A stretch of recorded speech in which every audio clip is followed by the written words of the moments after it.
Ce colloque va être un événement scientifique, d'une part, avec c'est un investissement académique très important, vous allez le voir, et aussi, on l'espère, un événement populaire et public, ce dont va vous parler Jean-Louis et Pierre Marlet juste après moi.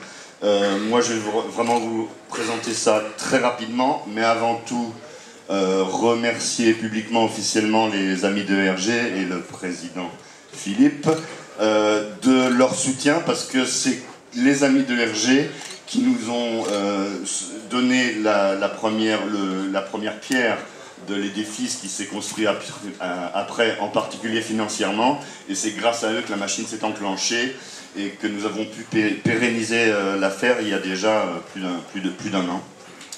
Juste quelques chiffres avant de passer la parole à Jean-Louis et Pierre.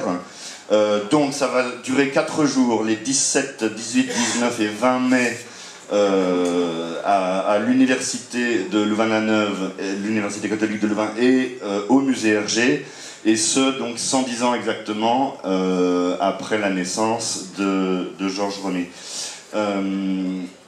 Il y a 7 membres du comité scientifique qui organise ce colloque, qui viennent de 6 universités différentes de Belgique, de France et de Suisse. Nous aurons une vingtaine d'intervenants du monde entier, avec 8 pays représentés, dont l'Afrique du Sud, les États-Unis, le Portugal, l'île Maurice, etc. Et puis quelques invités prestigieux. Philippe Godin, président des Amis de Hergé, et Anne Berg, la directrice du musée Hergé, seront en particulier à la soirée d'ouverture, ainsi que François Scheuten.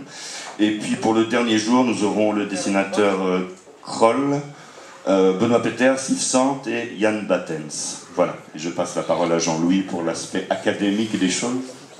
Disons qu'à ce propos-là, le programme que vous avez reçu va à l'essentiel et vous permet surtout de découvrir les intitulés des différentes interventions.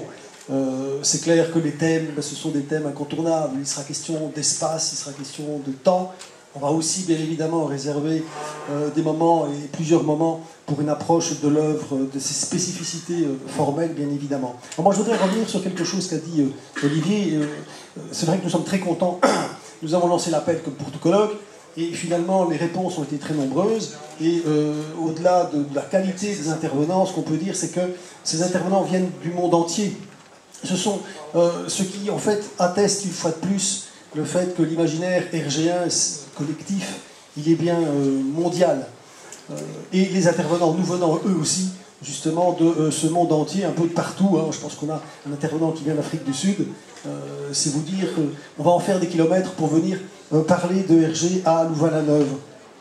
Olivier a aussi insisté, et c'est important, pour l'événement qui va donc se dérouler à Louvain-la-Neuve. C'est vrai que c'est un peu de circonstance quand même. Le musée Hergé, il est situé à Louvain-la-Neuve, c'est comme ça.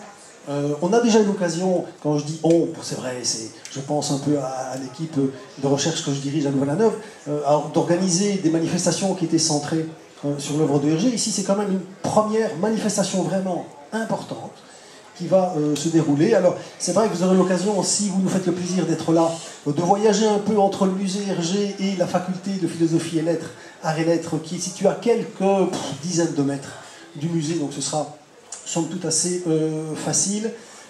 L'organisation, c'est vrai, elle est non seulement internationale, nous avons donc l'université française, Lyon 3, il y a une université suisse, Genève, et puis il y a les Belges. Alors, parmi les Belges, bien évidemment, il y a l'association des Amis d'Hergé, qui est là, une institution très importante pour nous. Olivier a insisté sur ça. Nous avons aussi des universités, et la plupart des universités francophones ont participé à la mise sur pied de cet événement. Alors, il y a l'UCL, mais il y a aussi l'université de Namur, hein, c'est important, et l'ULB.